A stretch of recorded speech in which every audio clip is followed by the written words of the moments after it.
Hey everybody, welcome back to the Bitten by a Kitten Rescue channel. And speaking of bitten by a kitten, Miss Ma'am.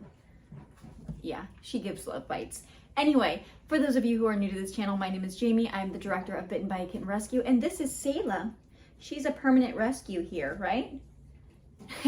And today we are going to talk about litter box training. Now, as a rescuer, I get asked a lot of questions, but the one question that I get asked the most is, how do you train a cat to use the litter box? And the answer is pretty simple. They're innately drawn to sand. So you set up a box, make sure they know where it's at, put the litter inside of it, and you're pretty much good to go. There are some cases where you do have to take extra measures, like using cat attract or consistently showing them where the box is, but it's really that simple, especially with an adult cat. However, with a neonate kitten, I have my own little process. So you really don't need any major tools. You just need a little flat box like this and some pellet litter. So I use pine pellet litter when they're little like this because it needs to be non-clumping. If you can find another form of non-clumping litter, that would be ideal because kittens cannot have clumping litter. It can get into their digestive tracts and totally destroy everything in there. As far as where you get these guys, it's as simple as going to a grocery store and just grabbing one of the flats that some soda cans are in, or even cat food flats. If you buy from Chewy or go to a regular pet food store, oftentimes they will have extra flats available and you just ask them if you can take them. Now, I'm actually going to show you how I do this with some neonate kittens because I have some that are just getting ready to litter box train, so I'm doing this video just in time. But with something like this, if it's this deep, like more than, I would say, 2 inches, which this appears to be, I like to take a box cutter and just quickly cut it down a little bit or create a little mini doorway so that the little one can get in with ease, because you don't want it too high.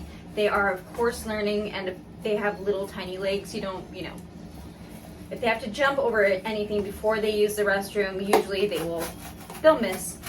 So I'm just cutting a little notch in this, and also keeping up the other higher walls around the other sides, just to make sure that the litter doesn't get everywhere. So there you have it. Got a little kitten door. Next, I'm going to fill it up with the litter.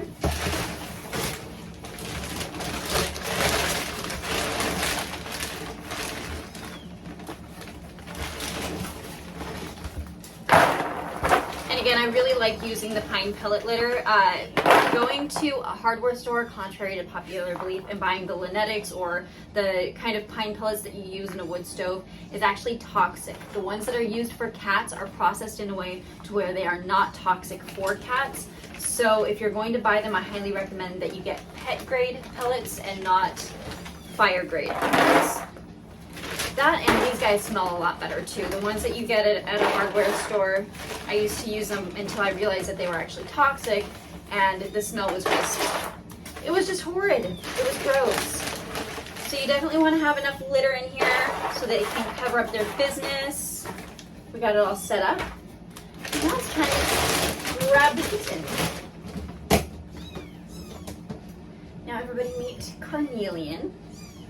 He's my little buddy that's about to eat, and what I do is just before they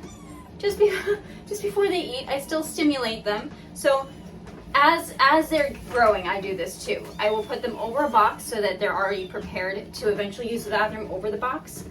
And I kind of just do their little stimulation here, and I let them go potty in there so that you start getting them going, and then they smell where they are supposed to go. And there we go. So he's already got his scent in there, and he knows, hey, that's where I'm supposed to use the bathroom. And then to take it a little step further, I'm going to adjust this right here. Sometimes I will just have him do a little scratching motion so he can see, oh, I tinkled, and then that's what I do, right? And usually once that's started, you do that for a few times, they get used to it and they're ready to go. There have also been times when I've gotten new kittens in and they've never even seen a litter box or anything else, and I simply just drop it in their kennel and they're like, hey, that's where I do my business. So again, cats are generally drawn to sandy things. Neonates like this, once they've been shown, they usually get the hang of it. However, there are occasionally tough cases, and in those cases you want to find some non-clumping cat attract cat litter and continue to just be assertive with them. Show them continuously, hey dude, this is where you go, you gotta scratch the litter, and eventually they will get the hang of it. I also like to reward them by giving them a little applause. Believe it or not, they love encouragement. And I will also give them little treats, little kitten treats. So I hope this video was helpful. I gotta get to feeding these guys.